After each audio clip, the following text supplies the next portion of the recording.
entrar a una célula. ¿Ya? El virus, cuando está por fuera, se llama virión. Y estas células, para que permita que este virus se replique, tiene que ser permisiva. Y el hecho de que sea permisiva indica que de alguna forma es específica para el virus. ¿Ya? Entonces, tenemos el virión que va a entrar y hay una serie de pasos que tienen que ocurrir para que el virus entre y después salga. Entonces, todos los pasos es lo que se llama un ciclo de replicación. ¿Okay? Entonces, tenemos distintas etapas. La primera es adhesión, fijación, unión. Lo van a encontrar con distintas formas. Pero la idea es que el virus se va a pegar a la célula. Y esta unión, aparte de ser específica, involucra un ligando y un receptor. Entonces, es tan específico que incluso es para una proteína que expresa la célula. ¿Okay? Así de específica es la unión. Entonces, ese es el primer paso. Y si es un virus que básicamente es envuelto y tiene las espículas, esas espículas es la que van a tener un receptor. Y de esa forma se unen. ¿Sí? Entonces, el primer paso es la unión. Después viene la entrada, porque si no entra, no va a poder replicar su material genético. Entonces, ¿qué es lo que hace?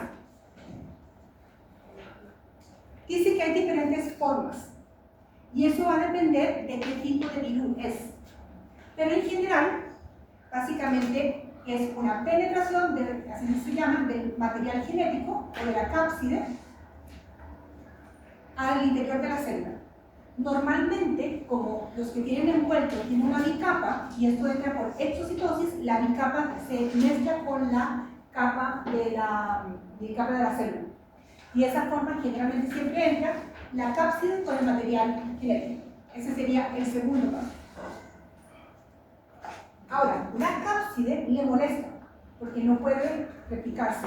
Entonces, lo tercero que va a hacer es el desnudamiento, donde esta cápside se va y queda el material genético. Y va a depender qué tipo de material genético tenga el virus de lo que va a hacer. Si es DNA, va a ir al núcleo; si es RNA, va a utilizar de una vez los ribosomas, y va a comenzar básicamente lo que es la síntesis del material genético. Y esto se demora aproximadamente 15 minutos. Es muy rápido. Entonces, inmediatamente va a comenzar un ciclo y vamos a comenzar a tener réplicas del material genético. Y con esto ya se perpetúa, no muere. Entonces, y aparte de, comienza a utilizar la misma síntesis de proteínas para la cápside. Entonces, en 15 minutos ya tiene todo listo y viene el ensamblaje, donde básicamente ahora va a tener la cápside con el material genético. ¿Y qué necesita el virus? Infectar más células. Y ahí se produce entonces básicamente lo que es la liberación o la salida. Entonces, lo primero es que se une, entra, pierde la cápside, se replica, se ensambla y sale. ¿Sí? Y eso es lo que se llama la replicación viral. ¿Ya? Todo este tipo de eventos. Pero yo les mencioné que todo esto ocurre más o menos en 15 minutos y que puede ser un virus de DNA o un virus de RNA. Entonces, básicamente lo que está haciendo la célula, el virus, si ese fuera el virus, es utilizar a toda la célula a su antojo. El núcleo le funciona al virus, los ribosomas le funcionan al núcleo, al virus. Por lo tanto, estas células que tienen una función dejan de hacerlo. Y ahí comienza la enfermedad. ¿Ya? ¿Y cómo tienen la variabilidad genética?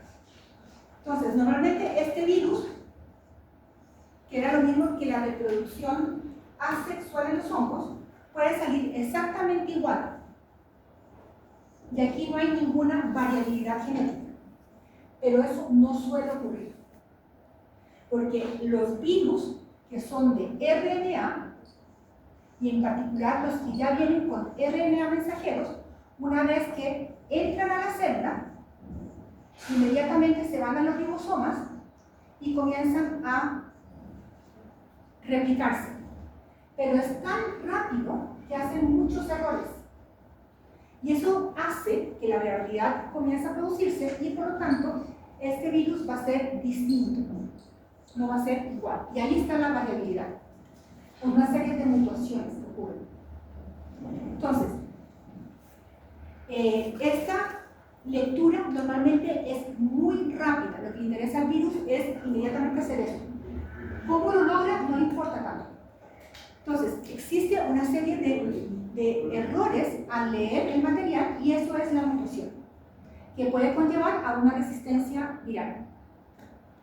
Entonces, las mutaciones tenemos que pensar básicamente como alguien que está copiando un libro a mano. Y tenemos dos tipos de virus, los que son de DNA y los que son de RNA. Los que son de DNA generalmente tienen una enzima que corrige errores, porque ellos van hasta el núcleo y utilizan la maquinaria del núcleo de la célula. Y la célula tiene un corrector, por eso nosotros no tenemos tantas mutaciones. Entonces, los virus que son de DNA casi no tienen variabilidad, pero los que son de RNA son como locos y hacen muchos errores, y ahí está básicamente la variabilidad. Entonces, lo pueden pensar así, como dos personas que están escribiendo. El que es de RNA no hace errores, muy concentrado, y el otro miles, y cada error es una mutación. Entonces, por eso es que los virus de RNA son más variables. ¿Sí? Y eso es lo que ocurre con el virus de la influenza. ¿Por qué nos tenemos que vacunar todos los años? ¿Por qué? ¿Por qué existe una vacuna diferente? Antes era H1N5, H1N4. Por la mutación. Por las mutaciones y la resistencia del virus. Es un virus de RNA que todos los años cambia. Entonces, la vacuna es para esto. Y hay que hacer otra vacuna para cuando mutan. Y ese es el problema que tienen los virus que son de RNA. Mutan mucho. ¿Okay?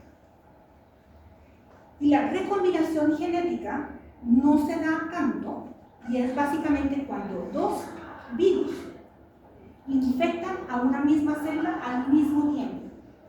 Estos dos virus tienen que ser muy parecidos para que tengan la misma especificidad celular. Entonces, lo que va a ocurrir es que básicamente va a formar otro virus que es una mezcla de ellos dos. Eso es la recombinación genética. Se unen dos, la información de dos virus y sale uno nuevo. Pero esto no es muy común. Lo más común es por acá, en la lectura. ¿Cómo se hace el diagnóstico? Entonces, hay varias posibilidades. O hacen un diagnóstico directo o indirecto. Y el directo siempre está enfocado en detectar al virus.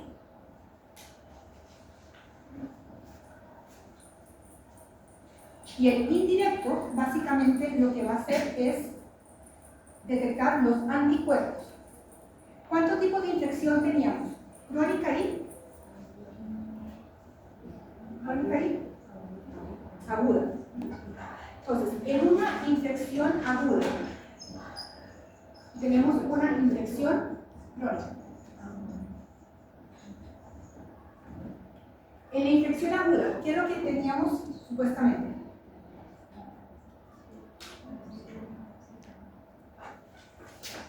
El material genético ¿Ya? el material genético y la... Entonces, aquí tenemos básicamente el virus que está suelto y por lo tanto el sistema inmune va a estar alerta. ¿Sí?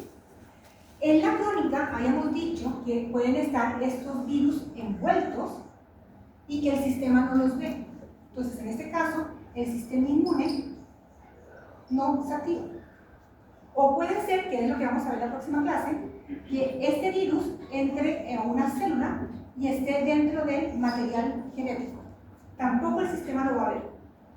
Entonces, en una infección aguda, como yo tengo el virus, lo que yo hago es, si yo hago una ampliación, normalmente los virus tienen una parte antigénica, que es la cual la responde el sistema inmune. Entonces, yo puedo hacer pruebas para ver un antígeno directo del virus. Entonces, yo puedo hacer una prueba y básicamente lo que se hace es colocar un anticuerpo comercial contra ese antígeno y hago una coloración. Si da positivo el color es que existe el antígeno y si no, es negativo, no está.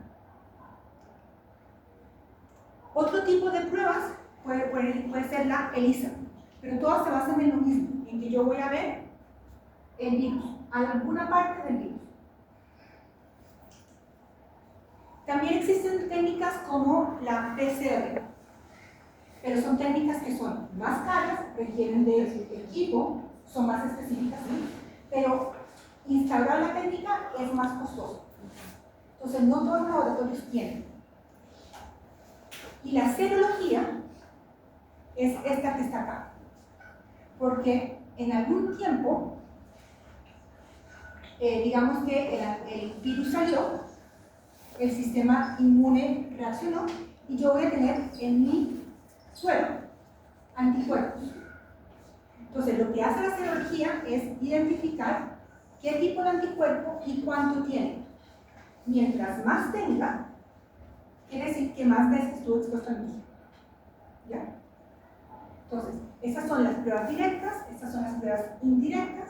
La directa es básicamente detectar un antígeno del virus, mientras que las indirectas lo que detectan son los anticuerpos en el suelo.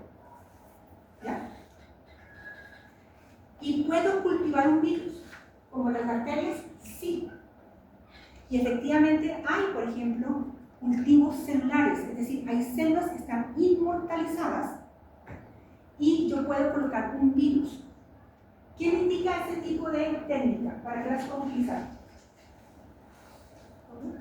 ¿Para qué decirle este cultivo de células infectadas con virus? Para las vacunas, ver qué tipo de efecto causa el virus en las células. Pero si bien es cierto, es muy común, igual requiere de campanas de bioseguridad, los cultivos no son tan baratos y el material generalmente es costoso. Entonces, la otra opción es utilizar huevos embrionados, donde básicamente usted inocula el virus y ve qué le pasa. Y esta técnica es más barata, más fácil de realizar, menor costo, pero siempre hay una posibilidad de contaminación bacteriana. ¿Ya? Preguntas.